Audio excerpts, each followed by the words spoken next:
დღეს საქართველოს ეროვნული გმირის ჟიული შარტავას დაბადების დღეა. მას 82 წელი შეუსრულდებოდა. თარიღთან დაკავშირებით აფხაზეთის ავტონომიური რესპუბლიკის მთავრობის თავმჯდომარე გიორგი ჭიჭინაძემ აფხაზეთის მთავრობის წევრებთან და სამეგრელო ზემო სვანეთის რეგიონის ხელისუფლების წარმომადგენლებთან ერთად ჟიული შარტავას ხსოვნას პატივის ზუგდიდში მიაგო. საქართველოს ეროვნული გმირი ჟიული შარტავა 1993 წლის 27 სექტემბერს სოხუმის დაცემის დღეს დახვრიტეს.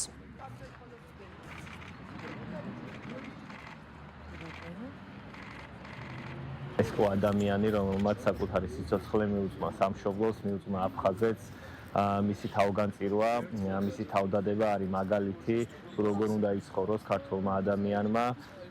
მე დარწმუნებული ვარ, რომ ზუსტად ის იდეა, რომლის გამოც თავი გაწირა ჟიული შარტავამ საქართველოს გამო, ეს იდეა იქნება აღსრულებული. ჟიული შარტავა არის თანამედროვეობის გმირი, ადამიანი, რომელმაც თავისი გმირობით გვანახა, როგორ უნდა გიყვარდეს სამშობლო და როგორ უნდა უერთგულო ჩვენს ქვეყანას.